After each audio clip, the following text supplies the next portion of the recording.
नमस्कार मित्रांनो, मी उदय लाड पुन्हा एकदा स्वागत करतो आपल्या सर्वांचा आवडत्या YouTube चॅनल शेती मित्र व्हिडिओ पाहणाऱ्या प्रत्येक शेतकरी मित्राच्या आजच्या व्हिडिओमध्ये मनापासून खूप खूप स्वागत। मित्रांनो, थंबनेल पाहितलं, टायटल वाचलं, होय मित्रांनो, सामान्य कापूस उत्पादक कास्तकार बांधवांचा सर्वात महत्वाचा सवाल की अखेर 15 तारखेनंतर आता देशांतर्गत बाजारात कापसाचा भाव वाढणार की मग घटणार। होय मित्रांनो, हा सध्याच्या कंडिशनचा सर्वात महत्वाचा सवाल आहे की अखेर 15 तारखेनंतर आता देशांतर्गत बाजारात कापसाचा बाजारभाव वाढणार की मग घटणार। हा सवाल तुमच्या मनातला आहे, हा सवाल माझ्या मनातला आहे। आज भारत वर्षातील सामान्य कापूस उत्पादक कास्तकार बांधव या ठिकाणी विचारत आहे की अखेर 15 तारखेनंतर आता देशांतर्गत बाजारात कापसाचा भाव वाढणार की मग घटणार।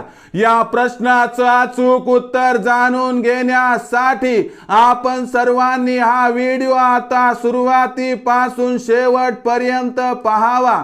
हा व्हिडिओ पाहत असताना जर मनापासून आपल्याला हा व्हिडिओ आवडला तर जरूर या व्हिडिओला या ठिकाणी एक लाईक करा। जास्तीत जास्त कास्तकार बांधवांपर्यंत हा व्हिडिओ पाठविण्यासाठी जरूर शेअर करा। YouTube वर हा व्हिडिओ पाहत असाल तर जरूर चॅनलला सबस्क्राइब करून नोटिफिकेशन बेलला ऑल करा।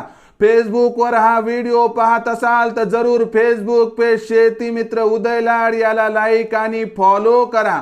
तर बघा मित्रांनो, सामान्य कापूस उत्पादक कास्तकार बांधवांचा सर्वात महत्वाचा सवाल की अखेर 15 तारखेनंतर आता देशांतर्गत बाजारात कापसाचा बाजारभाव वाढणार की मग घटणार।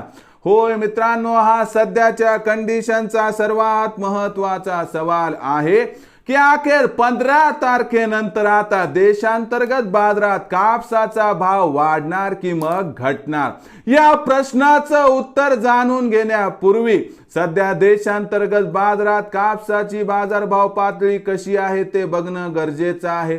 आजच्या कंडिशनला देशांतर्गत बाजारामध्ये कापसाचा भाव हा 6,600 ते 7,200 च्या दरम्यान या ठिकाणी दिसत आहे।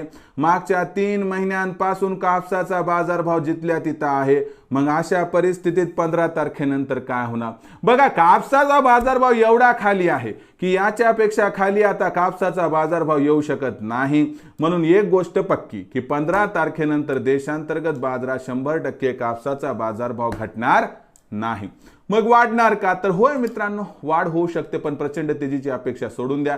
तुम्हाला खरं सांगतो, 15 तारखेनंतर एक 100 ते 200 तेजी येईल।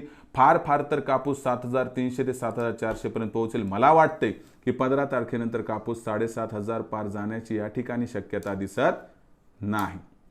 पण जर कापसाचा भाव 7,500 पार गेला तर तिथं मात्र 25% कापूस विक्री करा आणि बाकी शिल्लक असणारा जो कापूस आहे तो प्रत्येक तेजीमध्ये टप्प्याटप्प्याने विक्री केला तर आपला होईल या ठिकाणी 100% फायदा। मग भविष्यात देशांतर्गत बाजारात काय राहणार कापसाचा बाजारभाव, याबद्दल अधिक माहिती प्राप्त करण्यासाठी पाहत रहा आवडतं YouTube चॅनल शेती मित्र। व्हिडिओ आवडला असेल तर नक्की लाईक करा, सामान्य कास्तकार बांधवांपर्यंत पाठविण्यासाठी शेअर करा। YouTube वर व्हिडिओ बघत असाल तर चॅनलला सबस्क्राइब करून नोटिफिकेशन बेलला ऑल करा आणि फेसबुक वर पाहत असाल तर फेसबुक पेज शेती मित्र उदय लाड याला लाईक आणि फॉलो करा। तर मित्रांनो, अशाच एका नवीन व्हिडिओसह मी आपला मित्र उदय लाड आपल्या सर्वांच्या आवडत्या YouTube चॅनल शेती मित्रवर मिळत राहील।